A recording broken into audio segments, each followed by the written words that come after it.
अदानी समूहाने तेलंगणामध्ये 12,400 कोटींची गुंतवणूक करण्याचा निर्णय घेतलाय। दावोसमध्ये वर्ल्ड इकॉनॉमिक फोरम सुरू आहे।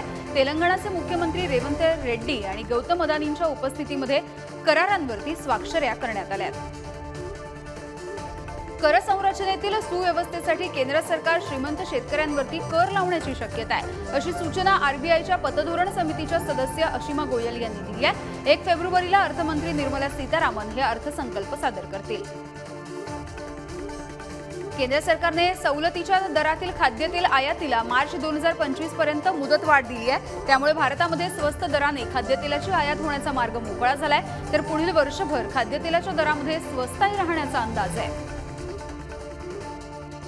केंद्र सरकारने सी मॉलॅसिस पासून तयार होणाऱ्या इथेनॉलच्या खरेदी दरामध्ये प्रति लिटरला 6 रुपये 87 पैशांची वाढ केली आहे। त्यामुळे देशामध्ये इथेनॉलचे उत्पादन 35 कोटी लिटरनं वाढणार आहे। या संदर्भातली माहिती जयप्रकाश दांडेगावकर यांनी दिली आहे। गुगलने एनसीपीआय सोबत हातमिळवणी केली आहे। गुगल इंडिया डिजिटल सर्व्हिसेस आणि एनसीपीआयने यूपीआय सेवांचा विस्तार करण्यासाठी सामंजस्य करार केलाय। त्यामुळे भारतीय प्रवाशांना आंतरराष्ट्रीय पेमेंट गेटवर जाण्याची गरज राहणार नाहीये। बाजार भांडवलाच्या बाबतीत एलआयसीने स्टेट बँकेला सुद्धा मागे टाकले। त्यामुळे एलआयसी देशातील सर्वात मूल्यवान सरकारी कंपनी बनली आहे। एलआयसीचं बाजार भांडवल 5,61,343 करोड रुपयांपर्यंत पोहोचलंय।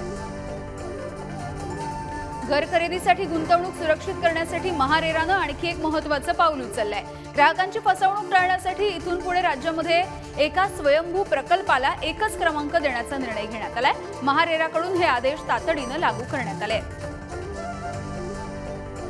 येस बँकेच्या शेअर्समध्ये चांगलीच वाढ होताना दिसते। बँकेचा शेअर 6% अधिकने वाढलाय, तर जवळपास 4 वर्षांनी यावेळी शेअर हा 26 रुपयांच्या पुढे गेलाय।